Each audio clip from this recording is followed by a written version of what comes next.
Olá! Hoje a gente vai fundo na terapia floral. Afinal, o que um terapeuta floral faz exatamente? E qual é a diferença, né, entre fazer uma terapia de verdade e, sei lá, só comprar uma essência na farmácia?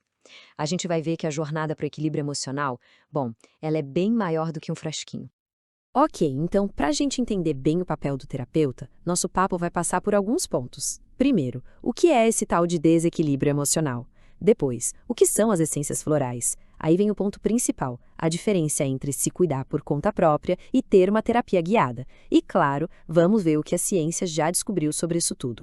Bom, para entender qualquer terapia, a gente precisa primeiro entender o problema, né? Qual é a raiz da questão que ela tenta resolver? E aqui a gente está falando de algo que todo mundo em algum momento já sentiu: o desequilíbrio emocional. Sabe aquela sensação de estar meio perdido? Uma espécie de zona de incerteza, como chama o terapeuta Ricardo Orozco? Aquela fase que a gente se sente travado, sem saber para que lado ir, que decisão tomar? Pois é, geralmente é esse sentimento que acende o alerta e faz a gente pensar em procurar ajuda. E olha, isso não é papo de autoajuda, não. É a vida real. Pensa no estresse do dia a dia. Tem até um estudo clínico, que a gente vai ver daqui a pouco, que focou exatamente em professores. Imagina a carga emocional dessa profissão. É um exemplo perfeito de como a vida real nos empurra para buscar novas formas de encontrar o equilíbrio. Certo. E a principal ferramenta dessa prática são as essências florais. Mas o que são elas, afinal de contas? Então, a terapia floral é, na sua base, um método terapêutico que busca reequilibrar nossas emoções. O Dr. Edward Bach, que desenvolveu tudo isso, partia de uma ideia bem interessante, a de que a desarmonia emocional é a verdadeira raiz de muitas doenças. Ou seja, tratando as emoções, a gente estaria cuidando da nossa saúde como um todo. Para entender a filosofia por trás disso, a gente pode usar uma analogia bem simples. Imagina que existe um canal, um cano mesmo, que liga a nossa alma, o nosso eu superior, à nossa personalidade. Essa que a gente usa no dia a dia. Quando esse canal está limpo, tudo flui. A gente se sente bem, com propósito. Mas aí, quando emoções negativas, como medo, raiva, tristeza, entopem esse canal, pronto.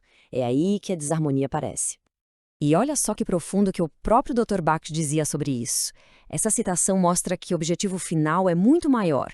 Não é só se reconectar consigo mesmo, mas entender que a gente faz parte de algo maior, de uma grande criação. É uma visão de saúde bem bonita, bem humanista, né? Ok, e tudo isso nos traz para a pergunta central. Aquela que é, na verdade, o coração do nosso papo de hoje. Pois é, a grande questão é essa, né? Se as essências florais estão ali na prateleira para qualquer um comprar, por que raios alguém precisaria de um terapeuta? A resposta para essa pergunta é o que realmente separa um simples autocuidado de um processo terapêutico de verdade. Funciona assim: escolher um floral por conta própria pode até ajudar em coisas pontuais, sabe? Tipo um nervosismo para uma prova, uma noite de insônia. Mas e quando o problema é mais fundo? Quando são padrões que se repetem a vida inteira? Aí a coisa complica. É muito, muito difícil a gente se autoavaliar com objetividade. O terapeuta entra aí como um olhar de fora, treinado, que ajuda a gente a enxergar o que está lá no fundo, debaixo do tapete. E tem uma frase da terapeuta Carmen Hernandes Rossetti que é simplesmente perfeita para isso. Eu não consigo ver a minha própria nuca. É genial, não é? Por mais que a gente se esforce, tem partes nossas que a gente não enxerga. A gente precisa de um espelho, e é exatamente esse o papel de um bom terapeuta: ser esse espelho. Então vamos lá. O que de fato faz um terapeuta floral qualificado? Já deu para perceber que é muito mais do que só abrir um livro e escolher uma flor, né? O terapeuta floral é, acima de tudo, um facilitador. O trabalho dele é criar um ambiente seguro, de sintonia, onde a pessoa se sinta totalmente à vontade para se abrir, sem medo de julgamento. E não é só ouvir, é uma escuta ativa, é ajudar a pessoa a colocar em palavras aquilo que muitas vezes nem ela mesma sabia que estava sentindo.